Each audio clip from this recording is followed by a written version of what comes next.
Okay. Take two. Yeah. Action.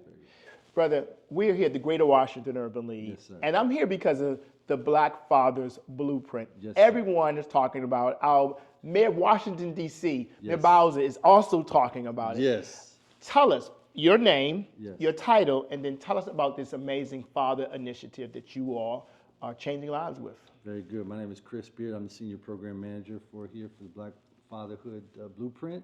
And Mayor Bowser has been working on fatherhood ever since she's come into office. It has been an important initiative for her. So she's always aware of what's going on with our black men in the city and fathers in general.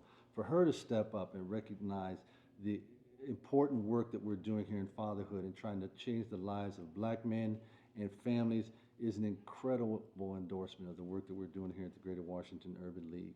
I'm so excited and feel so blessed that someone at her level is acknowledging the work that we're doing from a district-wide level. I think it's really going to make a difference in terms of helping us really enhance this program and keeping it around for a very long time. Tell us about the program. For the few people who have not seen it and heard about it and the lives, unpack what this program does for the men that says, I'm ready for the challenge. So what's important about this program, so many fatherhood programs have a tendency to just focus on maybe one aspect about helping men become better fathers. This program is truly one of the most comprehensive fatherhood programs I have ever seen. We're working with men on a variety of different levels, not only improving their knowledge and skill sets around being a better father, but we're working them in terms of health and wellness, getting their minds and bodies straight. We're working with them with financial stability. We're working with them with variety of housing issues, whatever particular issues are going on in their particular lives. This program has been designed to help meet those men at that level, because we know that being a dad is a multi-level responsibility. It's not just about changing diapers or taking children to school. It's also about helping children grow up to be healthy, happy, providing that financial support for children as well, and also engaging with the mothers as well too, which we do quite a bit of that as well too. So it's very exciting. I hear about all the love that happens. I've seen it my own by coming to some of the classes. Yes. Concerned Black Men is participating. Yes. How has this program grown you?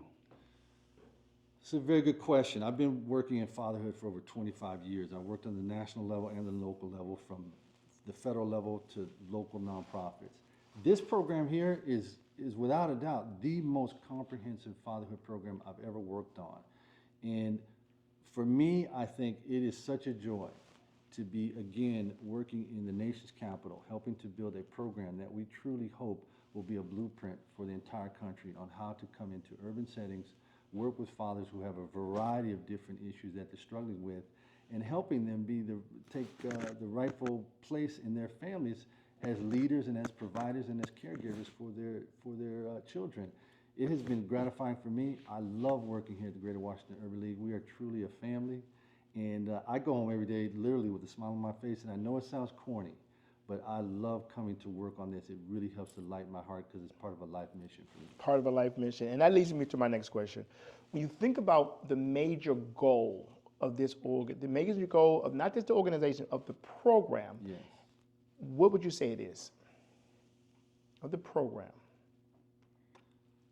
Well, it's a couple of things, if you don't mind me taking. Yeah, go some for it. liberties. Number one is we are trying to dispel the myth that that black fathers do not want to be part of their children's lives as part of their families. I think the myth is that black men are somehow not involved in their children's lives. Rolling Stone. Right, a rolling stone. And all the statistics say the exact opposite of that. As a matter of fact, not only can you look in this particular program here, but if you look even on the street, you will see black fathers pushing baby strollers, walking their kids to school. Yes. I think us being part of the narrative to help change that, not only locally but nationally, is very important. And number two is providing the tools. You know, wanting to be a good dad, just wanting to be a good dad, it's about 80% of the battle. The next 20% of that is helping these men repair their lives and learn the skill sets so that they can be there for their children on so many different levels. What are some of the community partners, besides Concerned Black Men, that you are partnered with to make this such an amazing program? You have to pause for me for a second. Okay. Because I've been thinking about so many different things today. Okay. community partners. Goodness gracious. So, I'll ask you another one. yeah, I'll ask please. you another one. Okay, cool. And where we at in Yeah, it? yeah. Okay, yeah, very good. Okay, all right. What are some of the resources that the men receive because they are members of this program? It's a very good question. One of the unique things about this program is we do provide financial incentives to the dads. We are working to the dads. A big issue with single fathers oftentimes is child support. And part of this program helps provide financial assistance so that they can either pay down child support or provide some assistance to the mother in terms of helping to raise that child as well. We also are working with the fathers around their health and wellness. We provide financial services and support around that. We are also doing some partnering around making sure the men have, what's the term, life insurance policies as well, which is an important part of building that financial stability long-term for the men as well. And aside from the direct financial support, we're working with the dads in terms of helping them find employment, making sure that they do have a career path that they're starting to focus on. And in some cases, we're actually helping the dads with housing as well, too. Perfect. That's all the wraparound services that are connected here at the Greater Washington Urban League, and the robust network that the participants receive because they dared to be in this program. Two questions. Yes, sir. First question is, when you think about the children, what impact have you seen in the children's lives of the fathers that participate in this program? You know, from the beginning when we were first interviewing the fathers, one thing that became very clear is that how much each one of the dads that we interviewed, whether they were accepted in the program or not, how much they truly love their children and truly want to be a guiding light in those children's lives. And in some cases, the fathers would bring their children either to the interview or to different events that we had, and it's very, very clear these children are just so proud of their dads. Children want to look up to their fathers. They want to look up to their parents.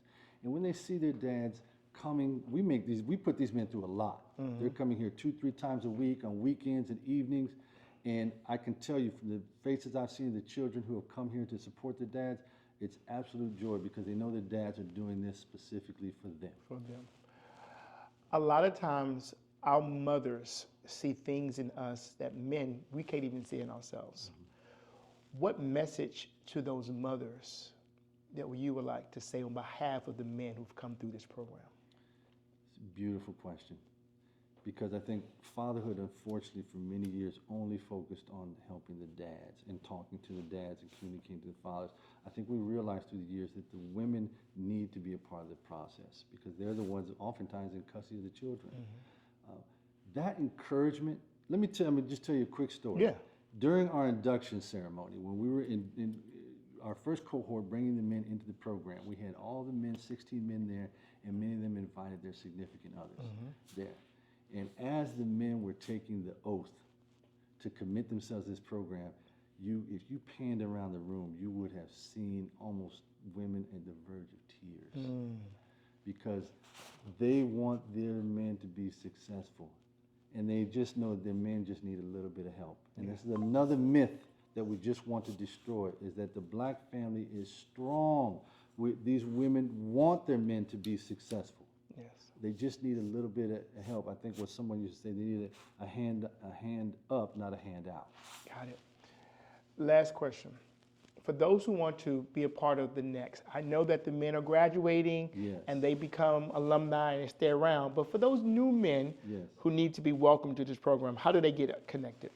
So we at the start of every cohort, we do an information session, and that email generally goes out. We just hired a new outreach coordinator who's actually going to be going to the barbershops, to the churches, and around the community, letting people know that we're getting ready to start a new cohort. He's been working hard with that, and typically what we have right now is roughly about 100 different men who have become aware of this new cohort that we're getting ready to start. Typically that could be emails going out or flyers. We do have these beautiful cards that we hand out. On those cards are the information where the men can go online and sign up for the information session. Once they go to that information session, they can make a decision if they want to be actually interviewed for the program. We have about 100 men who want to be interviewed for this. We're looking at probably about 35 slots from there. But it's only going to continue to grow. Yes. And we're looking at maybe at some point, maybe even bringing more staff on board because the need is so great and so many people want to be involved in this beautiful program. Sir, thank you for your great work. Brother, I appreciate you. Love you so much. You got it. Love you back.